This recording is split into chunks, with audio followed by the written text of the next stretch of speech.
The Grand Canyon, northern Arizona, USA. One of the great natural wonders of the world. A place full of magic and mystery.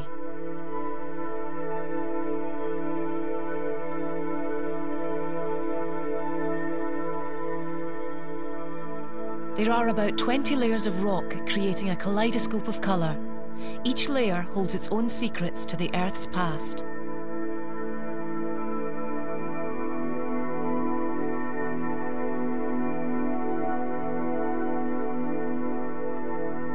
The white band of rocks at the top are about 250 million years old.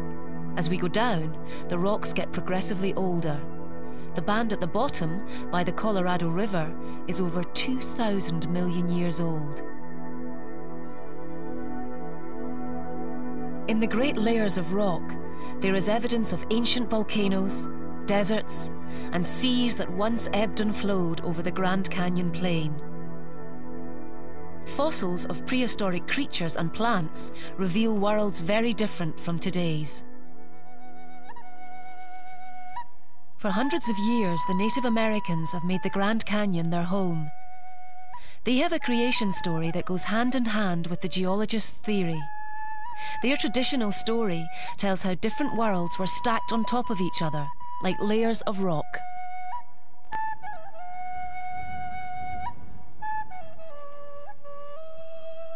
We believe that first man, first woman was created in the first world. The first world is the black world, the bottom layer. The earth was covered with water. It was all covered with sea. And then in the second world is when the land came about, the mountains came about, and the water receded. And then in the third world is when we had fire on our earth. In our world is when things were burning, like the mountains. They exploded. And then after that came the drought. And from here we believe that we go to the fifth world. That's what we believe in our tradition. Every step you take up the Grand Canyon is like a leap of tens of thousands of years in time. Where one band of colour ends and another begins signifies a dramatic change in conditions on the Earth. Geologists have managed to read between the lines when it comes to rocks. They can select a rock and get to know it, discovering how old it is and how it was formed. I'm nearly 1,000 meters down in the Grand Canyon and about 325 million years back in time. And as a geologist, we get to know the personality of the rocks, just as we get to know the personalities of people. And the features of these rocks that tell me about their personality are their red color and the fact that this rock is made up of clay and this rock is made up of sand. These features tell me that this rock was laid down by a river. Behind us here, there's a big red layer where these rocks came from. And above that red layer is a white layer with a completely different personality. And the features within that white layer tell us that it was laid down in a desert environment. Where the red rocks end and the white rocks begin signifies a change from swamps and river sediments to desert sands. This white rock is sand that's turned to stone. And the slanted lines that we see in this sandstone tell me that this sandstone was laid down in a desert environment.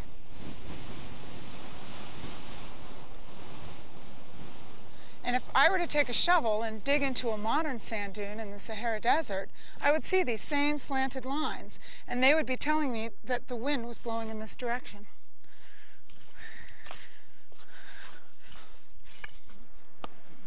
One of the best clues to learn about a rock's past are fossils. And in this petrified sand dune, I've found reptile tracks. These are all individual footprints of probably the same lizard or early reptile that walked up the face of this sand dune. And this particular footprint here nicely shows the individual toes of the animal. Geologists have studied these rocks and discovered that about 260 million years ago, this layer was desert. But as we reach the top layer, which is about 250 million years old, we discover fossils which belong to a completely different environment. What we see here once used to be a broad, warm, shallow sea. And the reason that we know that is we've come across the rock type called limestone. And limestone is made up of a bunch of little bits and larger bits of shells. And I'll just wet this shell right here to make it stand out a little bit better. It's called a brachiopod, and it's much like the shells that we find on the beach today. You can see the outline of the shell here, just as the oyster has an outline to its shell, and the brachiopod has a hinge here where the two valves come together, just as an oyster has a hinge here. And this fossil shell here is from a creature that lived in a warm, shallow sea 275 million years ago. And here's another one down here. These fossil shells are part of this limestone rock layer that makes up the final layer at the top of the Grand Canyon. All these brown knobs sticking out of the limestone are individual fossil sponges, and we have a better example over here. What we're looking at here is a fossil sponge, and we know that because we can see these nicely preserved pore spaces, just like modern sponges have. And we know that modern sponges live in warm, shallow seas. Therefore, this sponge probably lived in a warm, shallow sea also.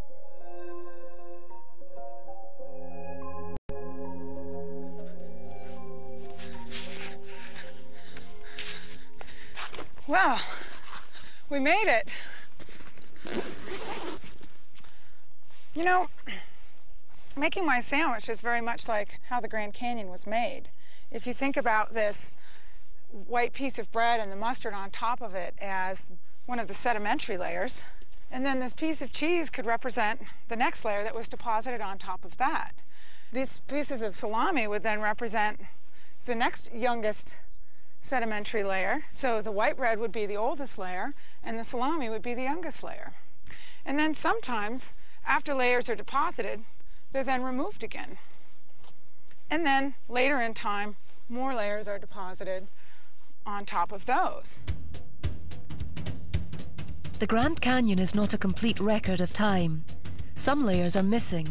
The top layer was laid down about 250 million years ago. The layers which tell us about the age of dinosaurs and our own human history should be on top of the plateau. These layers have been eroded, washed away by wind and rain over a very long period of time. The layers may be missing at the Grand Canyon, but they still exist nearby at a place called Echo Cliffs. The rocks in these cliffs were once present above the Grand Canyon, but have been eroded. They are millions of years younger than the top layer of the Grand Canyon. We know this from the fossilized dinosaur tracks that have been found in these rocks.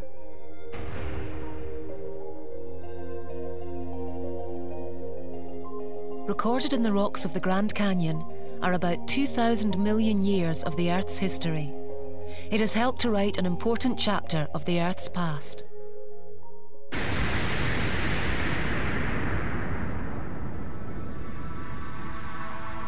The Earth was born about 4,500 million years ago. If we squash those 4.5 billion years into 24 hours, then each hour represents nearly 200 million years.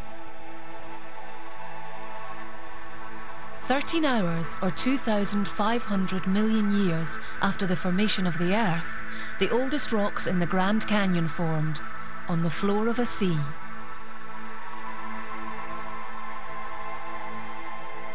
Clay and silt deposited on the ocean floor, and from time to time it was covered with lava from underwater volcanoes.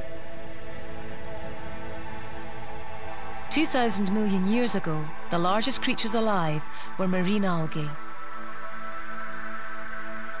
Little is known about the Grand Canyon over the next 1,400 million years, because the rock record disappears. Layers of rock were added, and then eroded again.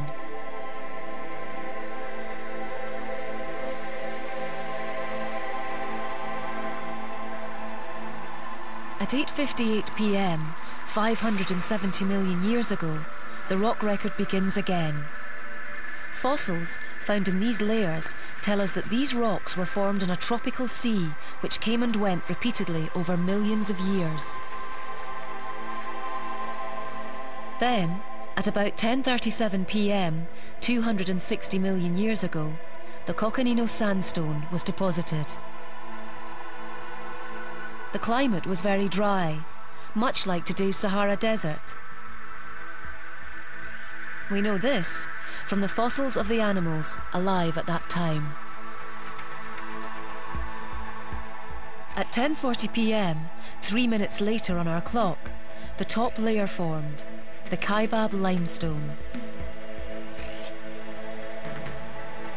Fossils of many sea creatures exist in this layer. Some of these are still familiar to us today. The rock record of the Grand Canyon ends here, some 250 million years ago. But other rocks nearby, which are about 200 million years old, carry evidence of dinosaurs.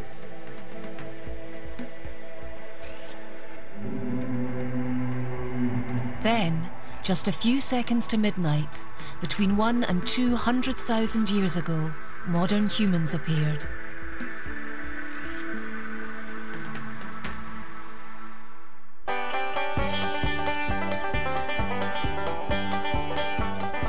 Over 4 million tourists visit the Grand Canyon every year to enjoy and explore the geology of this wondrous place. Standing on the rim, visitors get to see nature at her best. It's like nothing else on Earth. Awesome, fantastic. It's amazing, beautiful. It's breathtaking. It's amazing. It's huge. At its highest point, the Grand Canyon is about 9,000 feet, or 2,700 meters above sea level. It's so high up that some people suffer from altitude sickness because the air is so thin. A hike down to the bottom and back up can take several days.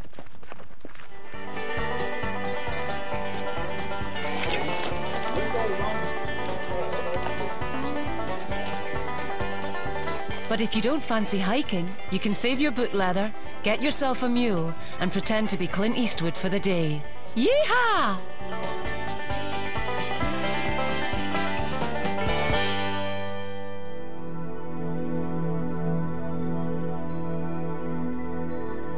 Whether you're a tourist or a scientist, the burning question is, how did the Grand Canyon get to be like this? For 100 years, scientists have braved the raging rapids and risked their lives to explore the Grand Canyon and discover how the Colorado River was crucial in the formation of the canyon.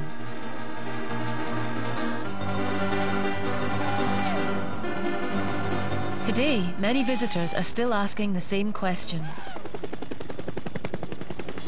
How is it that some layers of the Grand Canyon were deserts, while the very top was once at the bottom of an ocean?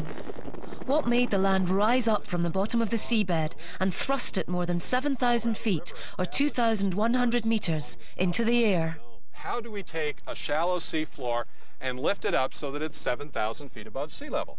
Well, to answer that, we need to take a look at the Earth itself and how it works. Right now, we're standing on good, solid rock here. If we were to peel this rock back and see what was underneath us, about 100 miles down, we would find that the rock wasn't solid anymore. Instead, it would be this partially molten, slippery mass down there. And the crust of the Earth, the surface of the Earth, is broken up into huge plates that are sliding around on that slippery surface 100 miles down, and they're kind of like rafts bouncing around. This map shows where volcanoes and earthquake epicenters are found. They tend to be at the boundaries of the plates. Some of these boundaries are clearly visible. This is called the San Andreas Fault. It forms the boundary between the North American plate and the Pacific plate.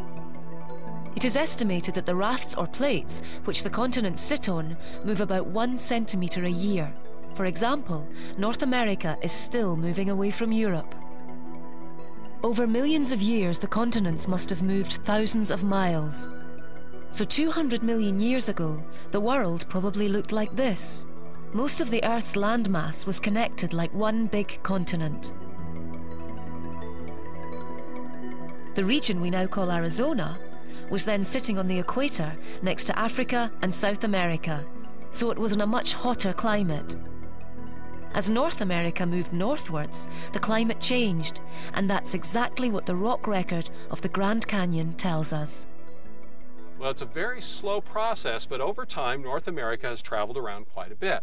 And every now and then, our continental raft of North America has bumped into other rafts.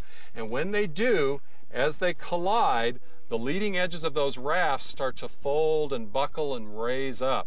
And that's exactly what happened here about the end of the age of the dinosaurs. Is that the theory? All mountains were created the same way of continents colliding? Couple of exceptions, volcanoes where you have just new material coming up. But this collision of continental rafts is usually the reason for a mountain range. Like the Rocky Mountains of today were lifted up the same way as this plateau was at the same time. The biggest mountains on Earth, the Himalayas, were formed where we had a raft that was carrying Asia and a raft that was carrying India collided with each other and crumpled up to form the Himalaya. And it's amazing enough to find these seashells 7,000 feet above sea level. If you go to the top of Mount Everest and dig down through the snow, you'll find seashells up there. The land around the Grand Canyon was also lifted up by plates moving against each other. But what carved out the land? The Colorado River is an extraordinary excavator. It acts both as a knife and as a conveyor belt. At full flood, it carries 55 million tons a day. It would take about 1.5 million trucks to shift all that material in 24 hours. So we have our layer cake of rocks that's been lifted hundreds and hundreds of feet above sea level, and we have our Colorado River, our knife, that is going to cut into that layer cake of rocks. Well now, as the Colorado River was doing the carving, our rock layer cake wasn't sitting still. It was still rising up at the same time. So we had two processes working together here. The river cutting down and the Colorado River, or the Colorado Plateau, gradually rising up under the cake. If the Colorado River was the only thing working on the Grand Canyon, it would look just like this knife cut, 1 mile deep and 100 yards across. So obviously something else has been going on as the river has been slicing down into the plateau here. Now, other forces of erosion have taken that little slice that the Colorado River has carved and gradually widened it out into the Grand Canyon that we see out there today. The other forces of erosion are rain, ice, and wind. Even the roots of trees can break rocks.